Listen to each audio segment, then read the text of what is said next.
되시기를 주님의 이름으로 간절히 축원합니다. 아멘. 자, 오늘 말씀의 제목은 하나님께서 우리를 만나 주시는 자리, 하나님께서 우리를 만나 주시는 자리라고 하는 제목으로 하나님 말씀을 같이 함께 나누도록 하겠습니다. 아멘. 우리 담임 목사님께서 성가대 찬양할 때마다 우리 훌륭한 성가대라고 해서 오늘 또 특별히 우리 칭찬을 해주셔서 우리 오늘 성가대가 너무 화음이 잘 맞았던 것 같아요. 정말 제가 이제 성가대 같이 하고 있는데요.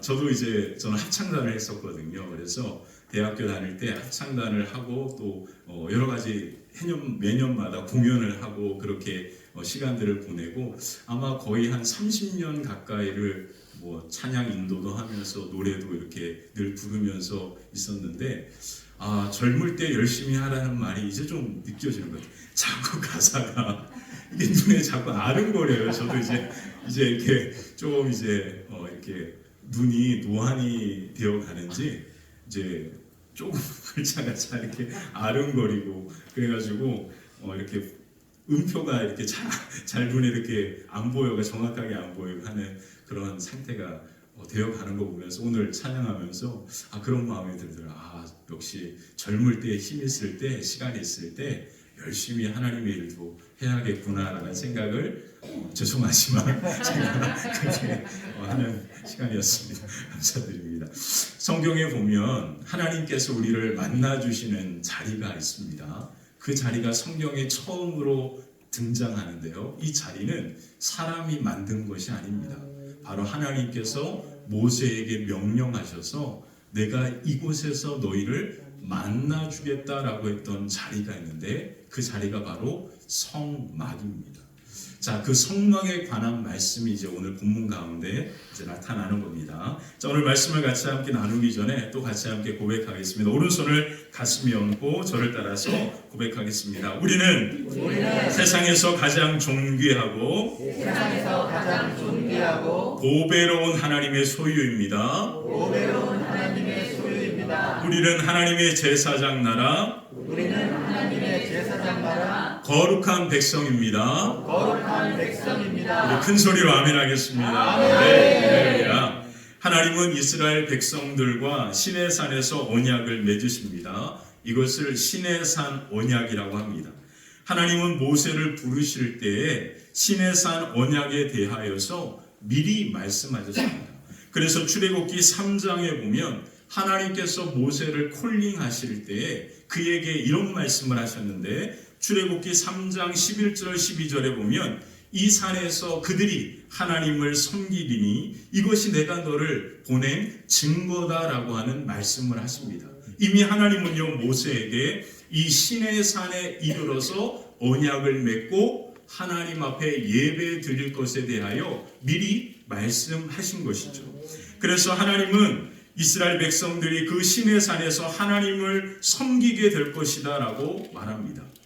결국 시내산에서 하나님을 섬기는 것이 오늘 우리가 드리는 무엇입니까? 예배입니다. 자, 이 예배를 워십이라고 하는 말로 표현하는데요. 이 예배, 월십이라고 하는 이 말의 뜻은 월드라고 하는 가치라는 단어와 그리고 십이라고 하는 신분, 그러한 존재 이런 그런 의미를 가지고 있는 그 말이 합쳐져서 되어진 말입니다. 이 말의 뜻은 존경과 존귀를 받을 만한 가치가 있는 존재에 대하여 인정하는 것이다 라는 뜻을 갖고 있습니다. 다시 말해서 하나님께 최상의 가치를 돌리는 것이 예배다라는 뜻이죠. 그래서 마틴 루터는요 바로 그가 종교개혁을 하면서 마틴 루터의 10가지의 중요한 신학적인 사상이 있었습니다. 그 신학의 10가지의 사상 중에 첫 번째가 무엇이었냐면 하나님으로 하나님 되게 하라 라는 말이 있어요. 하나님으로 하나님 되게 하라, 바로 이것이 바로 예배입니다. 그러므로 우리가 하나님을 가장 하나님 되게 하는 것이 무엇일까요? 예배입니다. 예배. 그래서 우리가 예배 드릴 때 그 예배를 하나님께서 기쁘게 받으시고요. 예배하는 자에게 하나님의 놀라운 축복과 그 은혜가 임하게 되는 것입니다. 자, 그래서 예수님도요 하나님께서 간절히 찾으시는 사람들이 있다라고 그렇게 말씀하시면서 요한복음 4장 23절에 보면 이런 말씀을 하십니다. 아버지께 참되게 예배하는 자들은 영과 진리로 예배할 때가 오나니 지금 이때라. 아버지께서는, 하나님께서는 자기에게 이렇게 뭐하는 자들을, 예배하는 자들을 뭐하고 계시다? 찾고 계시다.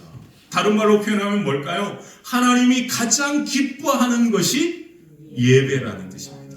그래서 하나님은 오늘 우리가 드리는 이 예배를 가장 기쁘게 받으시고 이 예배가 하나님을 가장 하나님 되게 하는 것임을 기억하시기 바랍니다. 자, 사도 바울도요, 로마서에서 믿음으로 우리가 의롭게 되는 놀라운 은혜를 이야기하면서 우리가 그러면 어떠한 삶을 살아가야 합니까? 라고 하면서 로마서 12장에 가장 먼저 이런 말을 합니다. 로마서 12장 1절인데요. 그러므로 형제들아, 내가 하나님의 모든 자비하심으로 너희를 권하노니 너희 몸을 하나님이 기뻐하시는 거룩한 산제물로 드리라. 이것이 너희가 드릴 영적 예배다.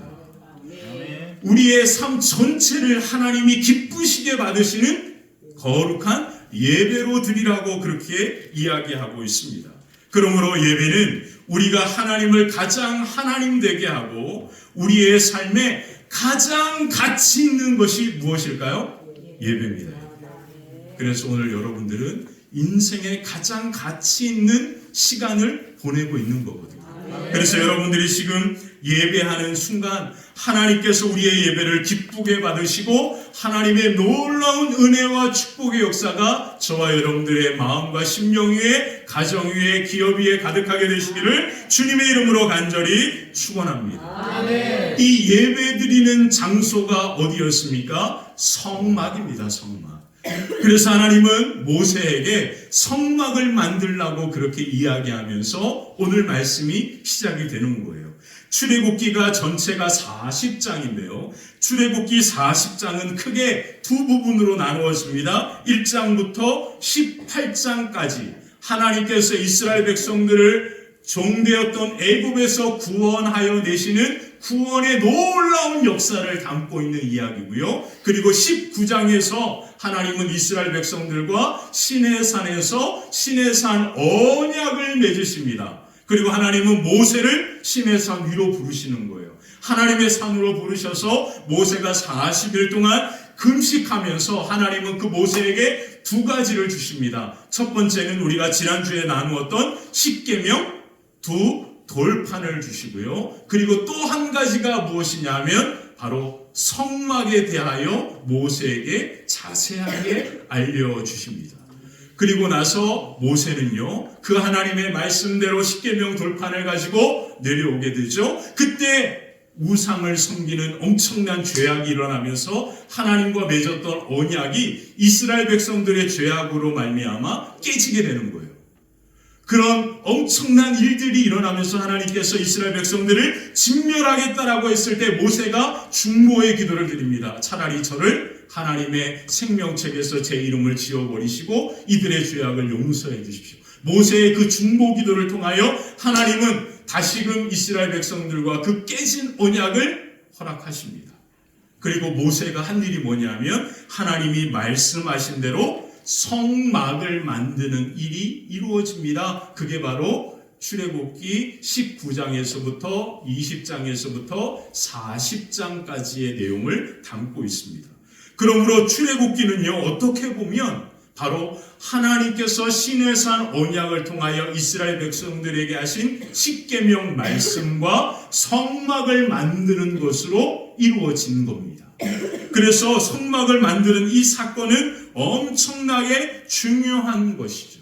왜 중요하냐면 그 성막에서 하나님은 이스라엘 백성들과 만나 주시겠다라고 약속하셨기 때문에 그렇습니다. 아멘. 자, 그렇다면 성막이 과연 무엇일까요? 자, 출애굽기 25장에서부터 40장까지 성막을 만드는 그러한 일이 이루어지는데 어쩌서 갑자기 제가 설교를 제가 녹음을 우리 간사님이 해주셔서 유튜브에 올리잖아요.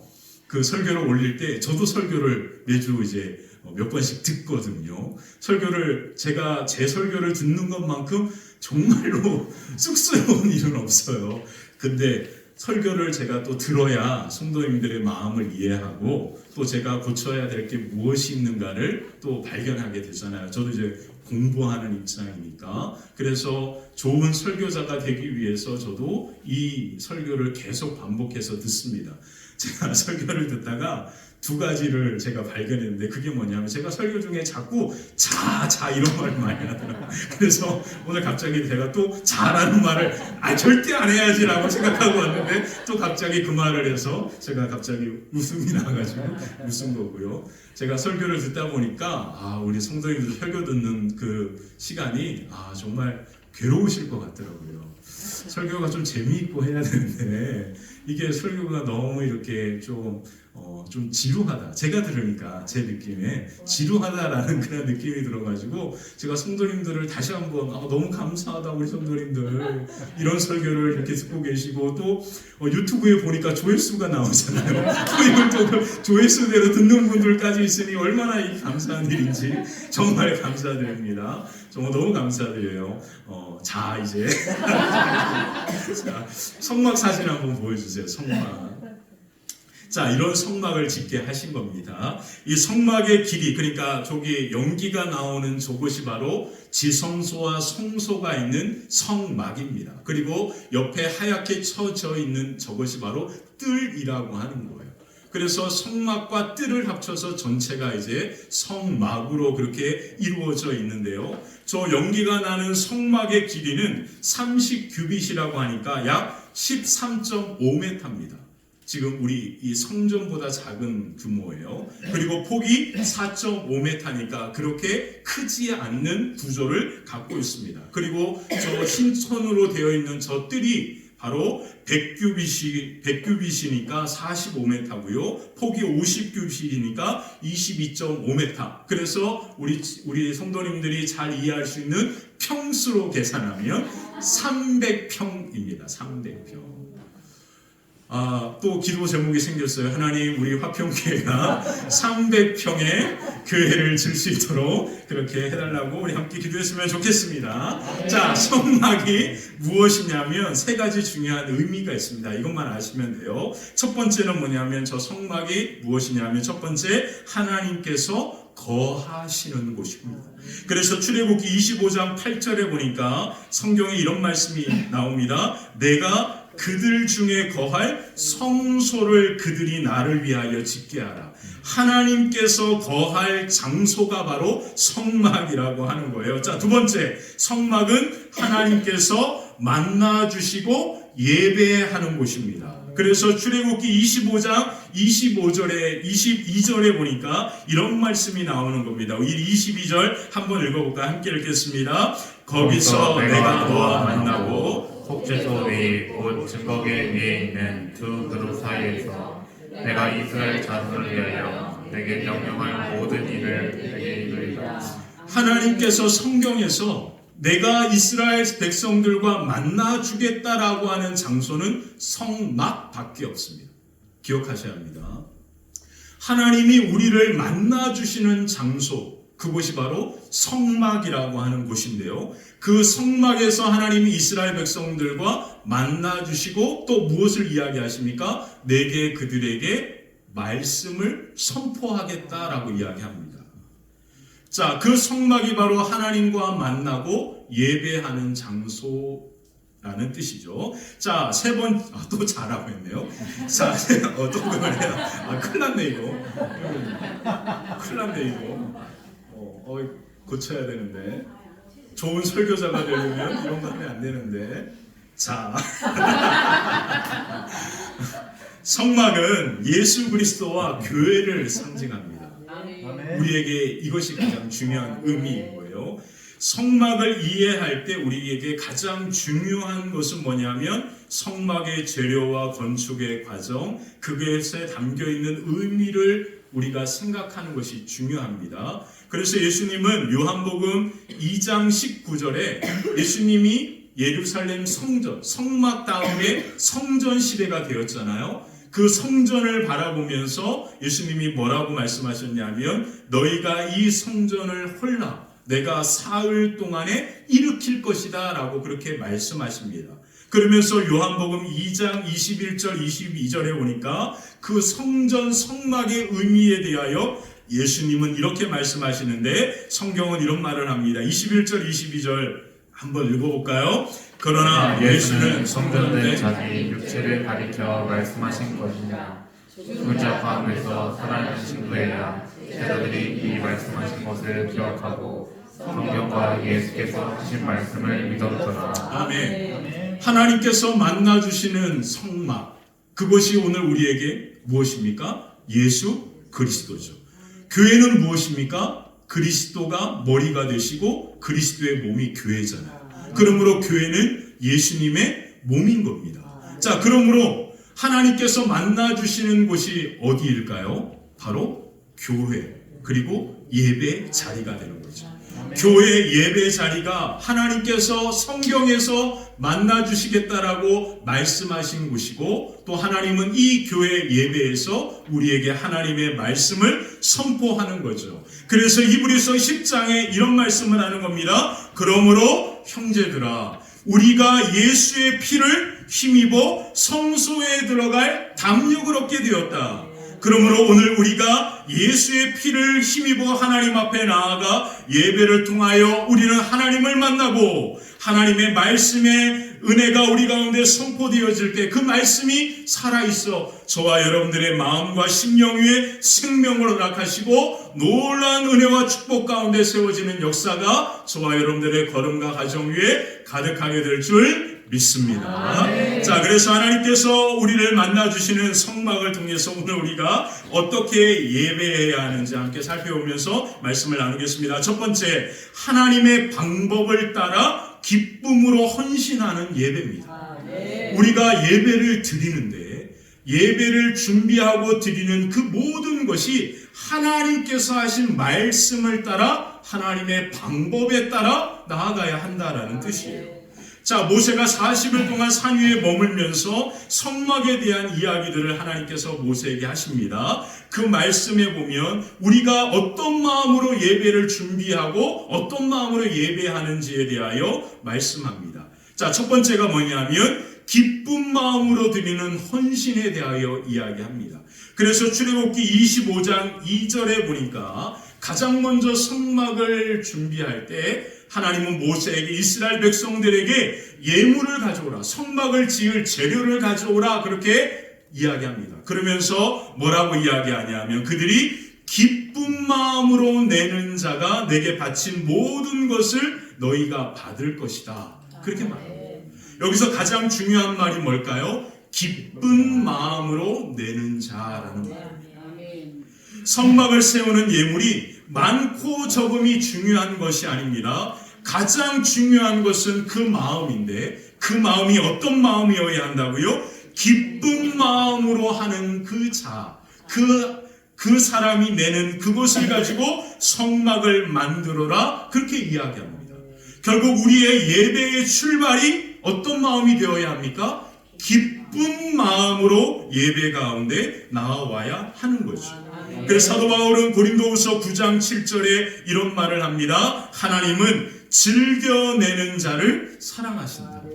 하나님은 기쁜 마음으로 하나님 앞에 나오는 그 마음의 중심을 하나님께서는 기뻐하시고 그 마음을 받으시고 하나님은 그를 사랑하셔서 생명의 놀라운 은혜가 기쁜 마음으로 하나님 앞에 예배 가운데 나오는 그에게 임하게 되는 줄 믿습니다. 아멘. 자, 그렇다면 누가 과연 이 기쁜 마음으로 예배 가운데 나올까요? 누가 예배 가운데 이 기쁜 마음을 가지고 오게 될까요? 비빔밥 줍니까? 그런 거 아니잖아요. 우리가 예배 가운데 어떻게 하면 기쁜 마음으로 오게 될까요? 그 이유는 단언합니다. 그 예배가 바로 하나님께서 나를 만나주시는 자리라고 하는 믿음이 있는 사람이 기쁜 마음으로. 아멘. 자, 세상 어디에도 하나님 계시죠. 근데 성경에 내가 그들을 만나주겠다라고 하는 등장하는 가장 첫 번째 등장하는 곳이 어디냐면 성막입니다. 하나님 우리 집에도 계십니다. 맞습니다. 하나님은 살아계셔서 우리와 늘 함께 하시고 어디에나 계십니다. 맞습니다. 근데 하나님께서 공식적으로 말씀을 통하여 내가 그들을 만나주겠다라고 했던 그 자리가 있는데 그곳이 바로 예배 드리는 곳, 교회라는 뜻이죠.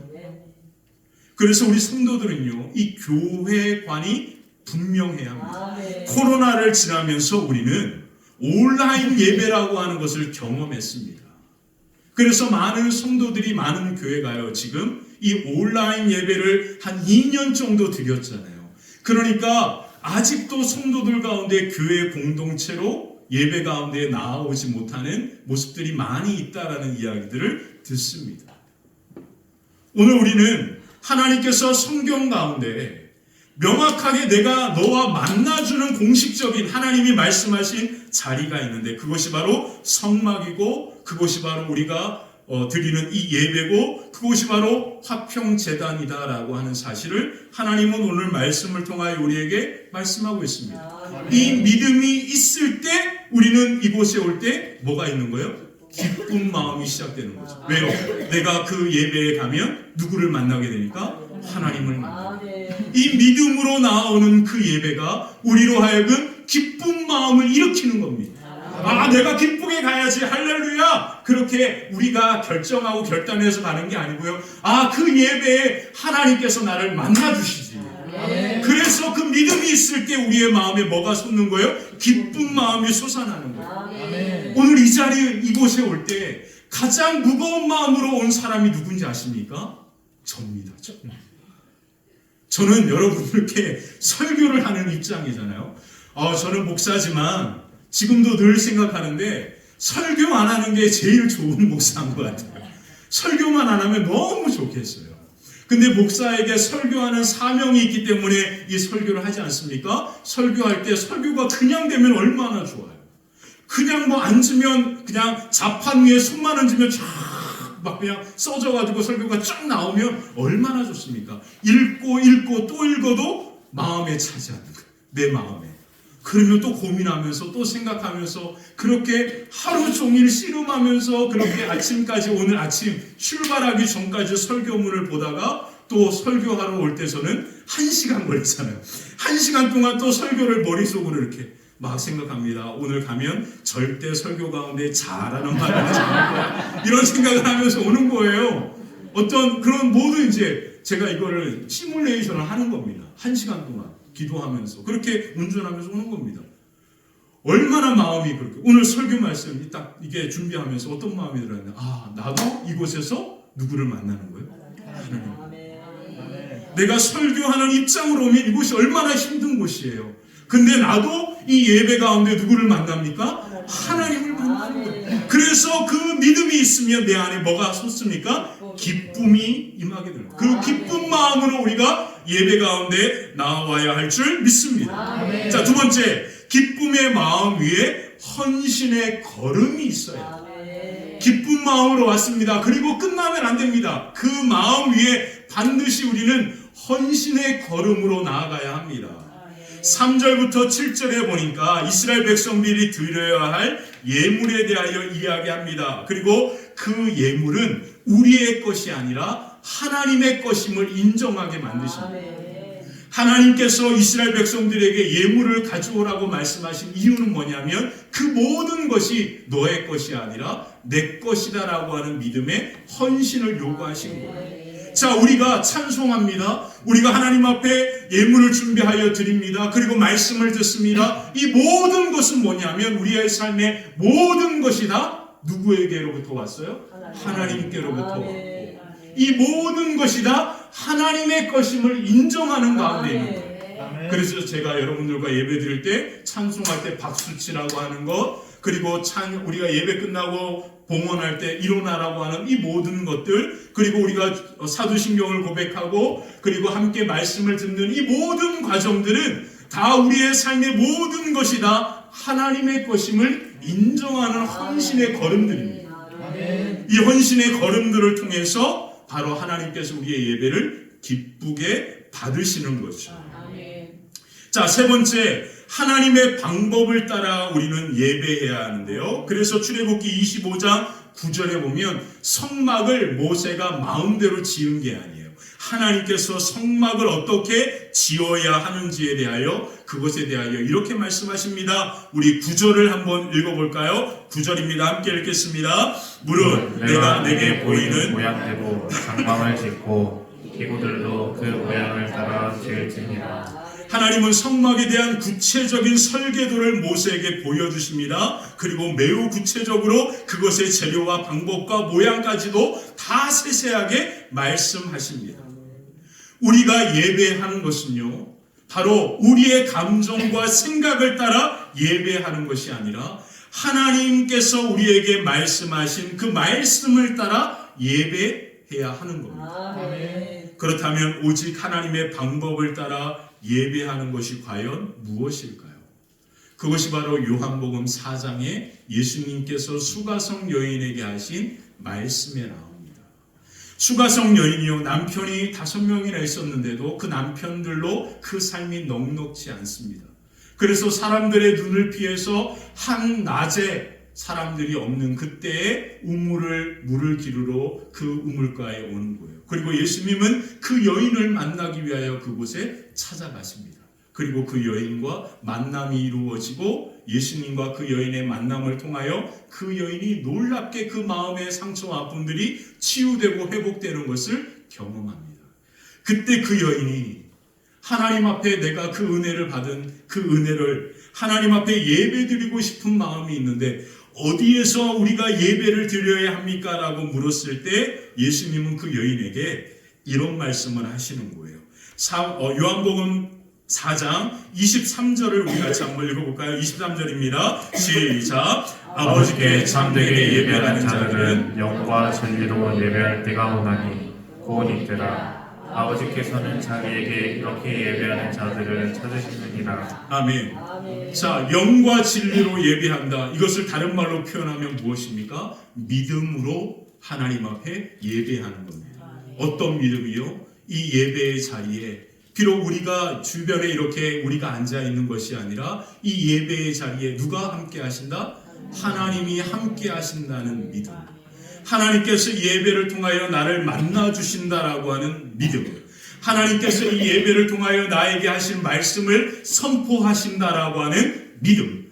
목사를 저로 보는 것이 아니라 하나님이 부족한 목사를 통하여 오늘 여러분들에게 무엇인가 하나님이 말씀하실 것이다라고 하는 그 기대함과 믿음으로 우리가 하나님 앞에 영과 진리로 예배할 때 그 놀라운 예배 가운데 하나님의 놀라운 축복의 역사와 그 은혜가 우리의 삶과 걸음 위에 가득하게 임하게 될 줄 믿습니다. 아멘. 이것이 바로 하나님의 말씀, 하나님의 방법으로 성막을 짓는 예배하는 것입니다. 이렇게 하나님의 말씀을 따라 예배하며 나아가는 오늘 저와 여러분들의 걸음과 가정 위에 생명의 놀라운 은혜와 축복의 역사가 날마다 예배드리는 자리마다 가득하게 되시기를 주님의 이름으로 간절히 축원합니다. 자, 두 번째, 예배의 중심은 말씀과 십자가가 있어야 합니다. 우리의 예배의 중심에는 뭐가 있어야 한다고요? 말씀과 십자가가 있어야 합니다. 하나님의 거하시는 성소의 가장 중심을 지성소라 그렇게 말합니다. 이 지성소 안에는 뭐가 놓여 있냐면 언약궤라고 하는 것이 놓여 있습니다. 바로 이 언약궤에 무엇이 담겨 있냐면 십계명 2돌판과 모세의 쌍난 지팡이와 만나가 들어가 있는 항아리가 그 언약궤 안에 담겨져 있습니다. 자, 이 언약궤가 무엇이냐면 우리 출애굽기 25장 10절을 볼까요? 출애굽기 25장 10절 같이 한번 읽어볼게요. 그들은 조각목으로 궤를 짜되 길이는 2규빗반, 너비는 1규빗반, 높이는 1규빗반이 되게 하고. 자, 언약궤의 재료가 무엇입니까? 조각목입니다. 조각목. 당시 이 시대 때 가장 유명한 나무가, 향기로운 나무가 무엇이냐면 백향목이라고 하는 거예요. 근데 하나님은 이 언약궤를 백향목으로 가장 좋은 나무로 만들라고 하지 아니하시고 조각목이라고 그렇게 이야기합니다. 이 조각목이 바로 시띠나무인데 이 조각목은 아카시아 나무입니다. 다른 말로 표현하면 그 당시 광야에 흔하게 있는 나무 중에 하나였다라는 거예요. 이 평범한 나무로 하나님의 임재를 상징하는 언약궤를 만들게 하셨다. 이건 의미가 있는 겁니다. 하나님은요, 오늘도 평범한 우리들을 통하여 하나님의 역사를 이루어 가길 원하십니다. 하나님은요, 부자고 잘난 사람, 좋은 학벌, 그리고 많은 사람들에게 존경받는 그런 사람들을 통하여 일하고 역사하시는 분이 아니라 정말로 아무것도 아닌 평범한 저와 여러분들을 통하여 하나님의 역사를 오늘도 이루어 가시는 줄 믿습니다. 이게 이 조각목이 갖고 있는 가장 중요한 의미입니다.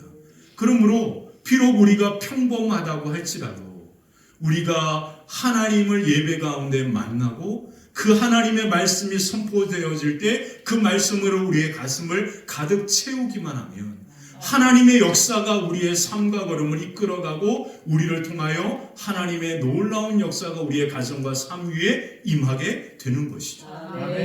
자, 이 조각목을 가지고 언약궤를 만들게 합니다. 그리고 그 언약궤의 길이가 2.5규빗, 그러니까 1.5m라고 하는 거예요. 1.5m니까 그렇게 크지 않는 규모입니다. 그리고 너비가 1.5규빗이니까 75cm. 그러니까 지금 보는 요 강대상 조금 큰 규모로 언약궤가 있는 겁니다. 야, 너무 초라하지 않습니까? 전능하신 하나님이 거하시는 언약궤가 임재하시는 그곳이 요만한 크기였다라는 것. 자, 그래서 제가 사진을 준비했는데요. 자, 이 번제, 이 성막이 가지고 있는 구조입니다. 번제단이 있고, 그리고 물두멍이라고 하는 것이 있고, 성막 안에는 등잔대가 있고, 그리고 진설병 잔이 있고, 그리고 향이 올라가는 향을 올리는 그러한 곳이 있고요. 그 안에 바로 지성소 안에 언약궤가 저렇게 놓이는 거예요. 그 다음 사진 한번 보여주세요. 그 언약궤의 모습이 바로 이렇게 되어 있습니다. 언약궤가 이렇게 되어 있는 겁니다. 자, 이것은 나중에 이제 출애굽기를 공부할 때 우리가 좀 더 자세하게 보면 될 것 같고요. 자, 그 궤 안에 하나님께서 모세를 통하여 무엇을 집어넣으라고 하셨냐면 하나님의 십계명 돌판을 집어넣으라고 그렇게 말씀하십니다. 하나님의 임재하시는 곳에 가장 중심에 그러면 뭐가 있는 거예요? 언약궤가 있고 그 언약궤 안에 십계명 하나님의 말씀이 있습니다. 자, 그러므로 예배의 가장 중심에 무엇이 있어야 할까요? 하나님의 말씀이 있어야 하는 거예요. 자, 우리 어떤 행사 있을 때 목사님 예배 짧게 드리고 우리 정말 하잖아요. 이렇게 말을 많이 하잖아요. 예배의 중심에는 뭐가 있어야 된다? 말씀이 있어야 한다. 이게 성경적인 거란 말이에요. 속장님, 목자님, 우리 오늘 예배 짧게 드리고 빨리 밥 먹으러 가요. 이런 말 많이 하잖아요. 자, 우리가 한번 생각해 봐야 될 문제인 것 같아요. 예배의 중심에 뭐가 있어야 한다? 말씀이 있어야 한다. 그러므로 예배 드리는 저와 여러분들의 바른 신앙의 태도는 뭘까요? 그 말씀에 귀를 기울이는 거죠. 자, 귀를 기울이려면 어떻게 해야 할까요? 졸리면 됩니까? 그러면 그 전날 밤 잠을 충분히 주무셔야겠죠. 말씀을 잘 들으려면 어떻게 해야 합니까? 집중해야 하는 거죠. 마음과 생각을 집중해야 합니다. 그래서 악한 마귀는요, 항상 예배 드리러 가기 전에 항상 뭔가 문제를 일으키려고 해요. 부부싸움을 한다든지 정말로 생각지 않는 그런 일들이 생각납니다. 그래서 예배 드리러 올 때는 조금 여유롭게 오는 것이 필요할 것 같아요. 급하게 막 오다 보면 몸과 마음이 막 이렇게 흥분되어진 상태에서 예배에 집중하기가 어렵거든요. 그래서 예배에 집중하기 위하여 우리가 하는 이 모든 과정들이 바로 말씀에 집중하기 위한 여러 가지 방법들인 겁니다. 자, 그러므로 예배의 중심에 뭐가 있다? 말씀이 있다. 그리고 그 말씀에 우리는 귀를 잘 기울여야 한다. 그러므로 우리가 화평교회가 규모가 크면 정말 얼마나 좋겠어요. 근데 한눈에 서로 다 보이잖아요.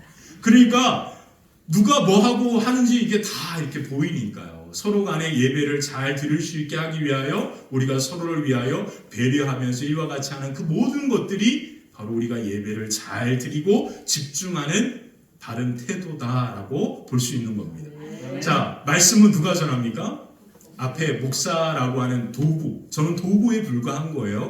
이 도구가 말씀을 전하잖아요. 그러면 여러분들이 주일 그 말씀을 위해서 여러분들은 누구를 위하여 기도해야 합니까? 앞에서 말씀을 전하는 목회자들을 위하여 기도해야 합니다.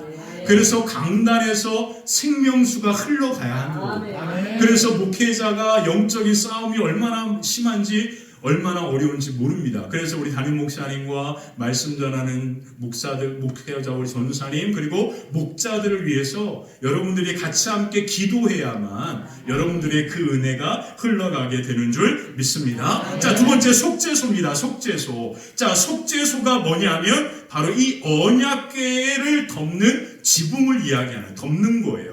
그래서 속죄소라는 이 히브리어 단어가 덮다라는 뜻을 갖고 있습니다. 이 속죄소를 시은좌라고 표현합니다.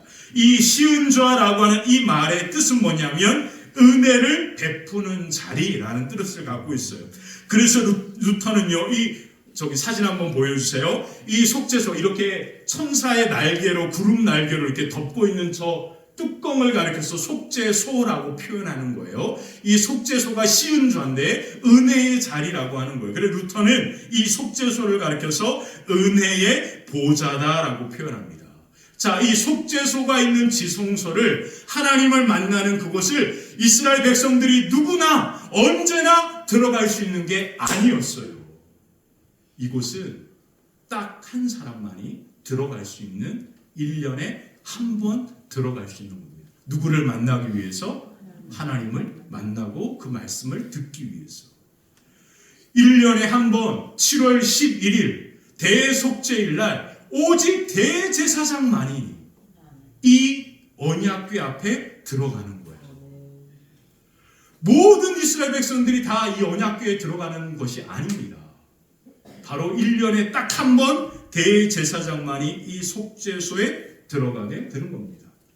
그리고 그 속죄일 날 하나님께서 이스라엘 백성들을 대신하여 온 그 대제사장과 만나주시고 그에게 하나님의 말씀을 선포하는 거죠. 자, 근데 오늘 예수님의 십자가의 은혜가 우리가 날마다 하나님을 만나는 이 지성소로 나아가게 한 겁니다. 아멘. 그래서 예수님이 십자가를 지시고 부활하실 때 성막의 휘장이 찢어졌다라는 성경 말씀이 있잖아요. 자, 그래서 속죄소가 의미하는 것은 무엇이냐면 십자가를 의미하는 거예요. 그래서 히브리서 9장 12절에 보니까 이런 말씀이 나옵니다. 히브리서 9장 12절 중요한 말씀이니까 우리 같이 읽어볼까요? 염소와 송아지의 피로 하지 아니하고 오직 자기의 피로 영원한 속죄를 이루사 단번에 성소에 들어가셨느니라. 자, 히브리서 10장 19절 그래서 이런 말씀을 합니다. 그러므로 형제들아 우리가 예수의 피를 힘입어 성소에 들어갈 담력을 얻었나니. 아멘. 히브리서 10장 22절 우리가 마음의 뿌림을 받아 악한 양심으로부터 벗어나고 몸은 맑은 물로 씻음을 받았으니 참 마음과 온전한 믿음으로 하나님께 나아가자. 아멘. 그러므로요 우리는요 예수 그리스도의 십자가의 보혈의 은혜로 날마다 어디에서나 하나님 앞에 나아갈 수 있는 그 길이 열렸습니다. 그래서 우리가 예수의 피를 힘입어 하나님 앞에 담대히 나아갈 때마다 하나님은 우리와 뭐 해주시고 만나주시고 하나님의 말씀이 우리 가운데 선포되는 놀라운 은혜가 저와 여러분 가운데 임하게 된 줄 믿습니다. 이 십자가가 무엇일까요? 이 십자가 바로 우리의 죽음을 의미하는 거거든요. 그래서 우리는 예수님의 십자가를 붙드는 순간 나의 죽음을 선포하고 바로 하나님께서 그 예수 그리스도의 십자가의 은혜로 우리를 다시 살리시는 역사가 하나님을 만나는 자리마다 예배의 자리마다 임하게 되는 줄 믿습니다. 자, 그러므로 오늘 저와 여러분들이 예수 그리스도의 십자가의 보혈과 그 은혜를 의지함으로 날마다 주의 이름을 부르며 나아갈 때 하나님께서 우리의 삶의 자리에서 만나주시고 하나님께서 우리에게 말씀하시고 하나님과 함께 동행하는 놀라운 축복과 은혜가 임마누엘의 영광의 은혜로 임하게 될 줄 믿습니다. 그래서 사도 바울은 로마서에서 우리의 삶을 하나님이 기쁘시게 받으시는 영적 산 제사로 드리자. 이것이 우리가 드릴 영적 예배다라고 표현하면서 우리의 삶 전체가 하나님 앞에 드릴 예배가 되어진다라고 이야기한 거죠. 자, 그러므로 예배는 오직 예수님의 십자가를 붙들고 은혜의 보좌 앞에 우리가 담대히 나아가는 겁니다. 그리고 그 십자가의 은혜가 우리의 죄를 정결케 하고 하나님이 우리를 만나주시고 하나님의 생명의 말씀이 우리 가운데 선포되어질 때 그 말씀으로 우리가 힘을 얻고 우리의 가정이 살고 우리의 기업이 살고 하나님의 거룩한 역사를 이루어 나아가는 복된 은혜가 저와 여러분 가운데 가득하게 되시기를 주님의 이름으로 간절히 축원합니다.